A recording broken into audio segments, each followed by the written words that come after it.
Landline by Renee Agatep. I pressed the faded mustard handset of the rotary phone to my ear. I always expect to hear that woman crying on the other side, the one who first called when we were 9, playing with a Ouija board in the living room. Paul and Eli hadn't stopped talking about it since they stole it from Walmart. We touched the planchette lightly and let it glide over the letters. B, A, L, L, S. Get serious, Paul. Fine, but if you want ghosts to talk, you gotta say something smart. Egghead, say something magic. Spirit world, I bellowed. Open the channel to the other side. The phone rang from the kitchen and we all jolted to our knees. It rang again, and our held breath turned to giggles. I slid in my socks across the living room to the kitchen counter. I asked who was calling, but she never said. Your name is Laura Runyon. She couldn't catch her breath, pleading into the other end of the phone. What started out as sobs turned to screams. Stay out of that town! I ran through the pocket door back to Paul and Eli. I said we ought to put the Ouija board away. I don't want to play anymore. Woo! Eli mocked.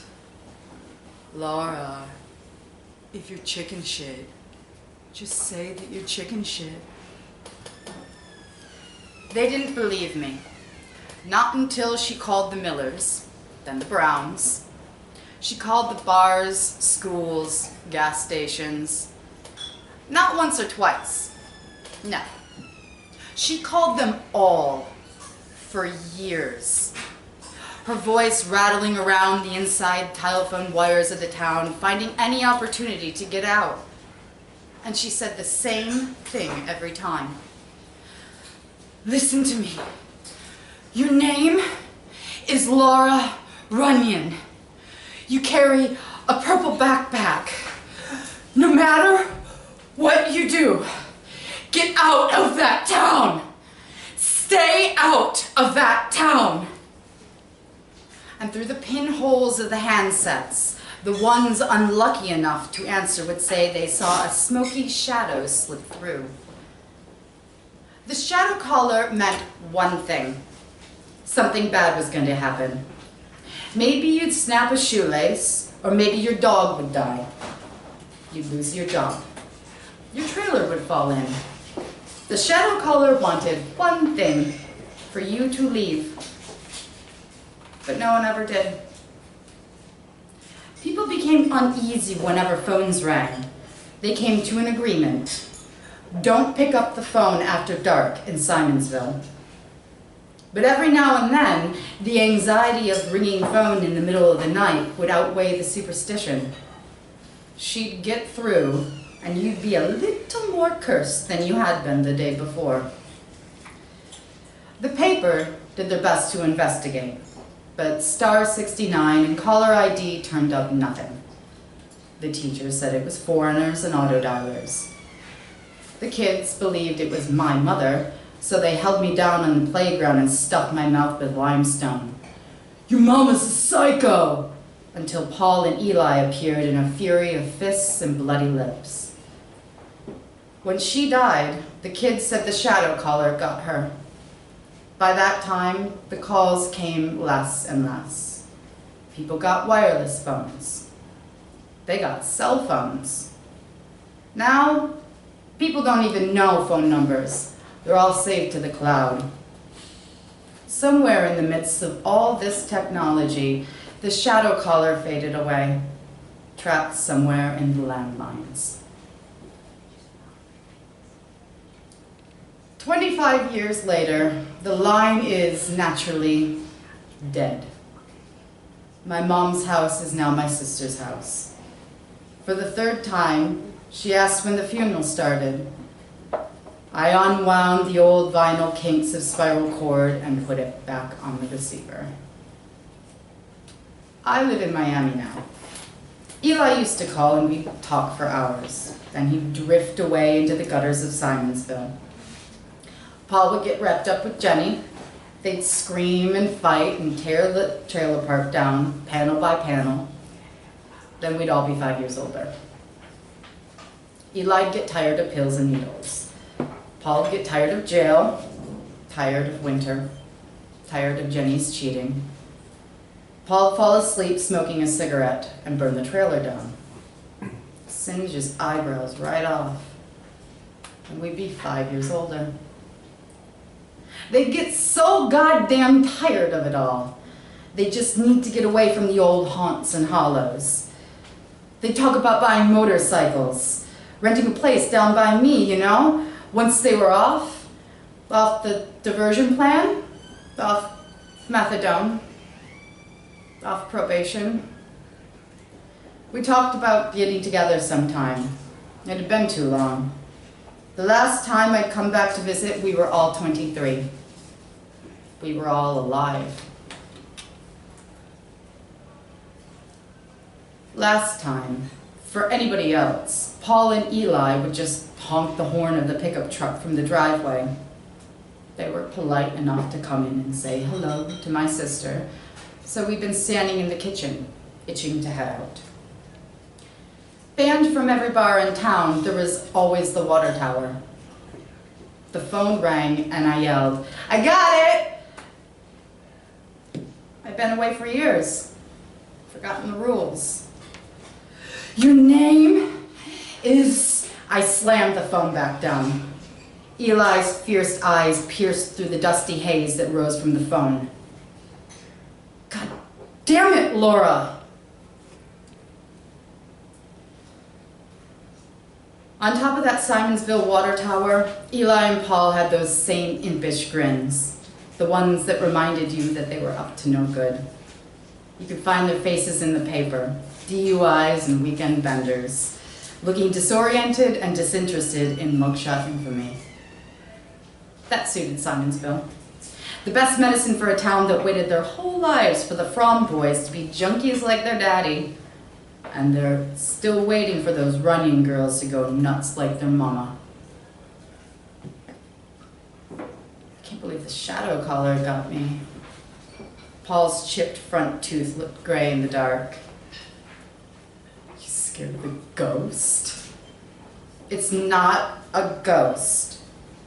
I punched him in the arm and he feigned pain. They never tired of drinking beers and throwing the empty glass bottles, watching them shatter on the blacktop like 1,000 fireflies escaping a mason jar. They say, Paul laughed, you can get rid of ghosties by looking right at them. Let them know that you see them. You gotta yell real loud.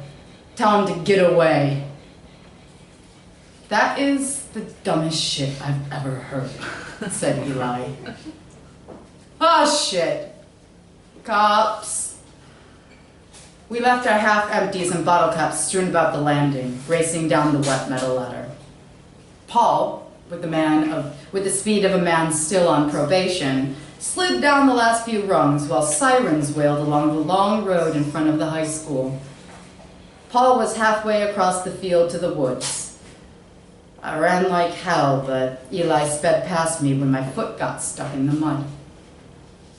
Pulling my bare foot from the bottom of a red rut, I stopped to soak in the twilight of a town that I'd almost forgotten. I listened to my heartbeat in my ears into the field that promised no one would hear me scream.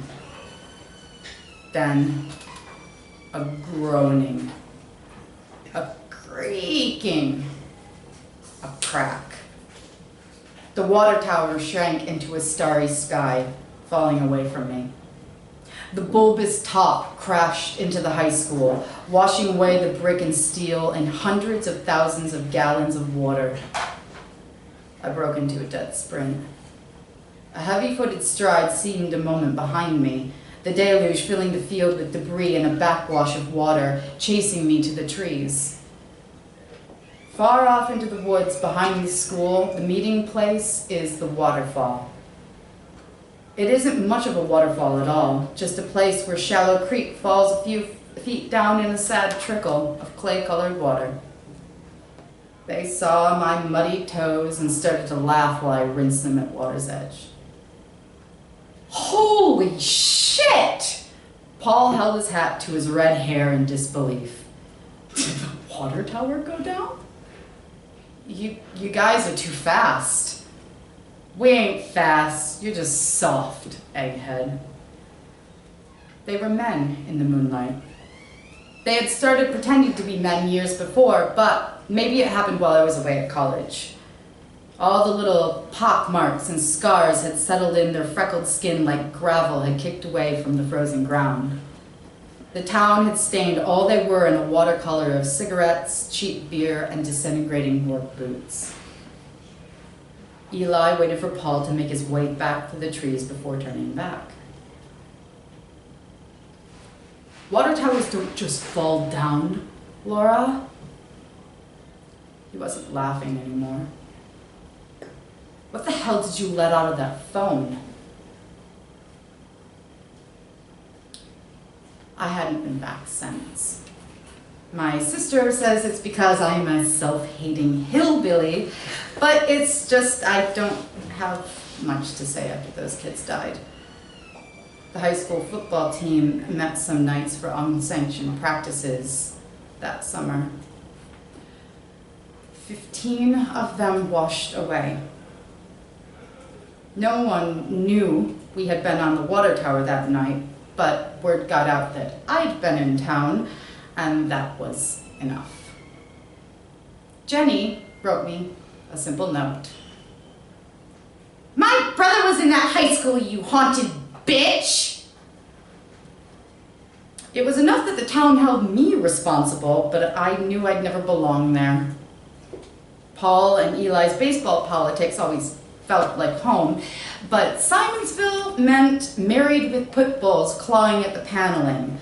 It meant worrying about the gas bill and the broken down Chrysler. It meant talks at the laundromat and used car seats and formula prices. Paul called 2 days ago. Eli had gone off the wagon. The last time Paul heard from him, Eli called from county lockup. Said we never should have touched that Ouija board. Then Eli dropped the call into his cell. Down from a rope, down from the rafter, into the ether by the time that they found him. I got on the next plane to Ohio. After the funeral, Paul and I sat in the bed of his pickup truck. His calloused fingers slid dryly over the cans. You should have come inside. You know I can't. The whole town thinks I'm cursed. His silence agreed. Me standing next to a coffin would do more harm than good. I'm flying home in the morning. Maybe I'll come and see you sometime, egghead. Sure. Anytime that you're in Miami. I convinced Paul to walk the 3 blocks back to my sister's house. Letting out a smoker's cough, Paul patted his shirt pocket for cigarettes. I half carried him up the front stoop. Paul balanced his weight on the door frame. He put 1 foot on the paneling, peeling cracked linoleum of the floor, and he looked dead ahead to the old landline. I've seen you before, Paul mumbled into the kitchen. I've seen you. Why don't you piss off already? Paul screamed. Why didn't you just piss off? I tucked Paul into the guest bed, work boots and all. He fumbled with a lighter while I crept back to the living room and collapsed on the couch. I must have slept, but the pain I had held in those 2 days, it burst through my chest in screams and gasps. The exact red of Eli's hair burning behind my eyes with every copper flash of hot tears. I awoke to a room engulfed in flames. I turned to the stairs, but they only led up. I turned to the door, but a wall of fire had barricaded me while I slept. The only place to run was the kitchen. I slid the pocket door closed, snatched the phone from the wall, and spun the dial. 911.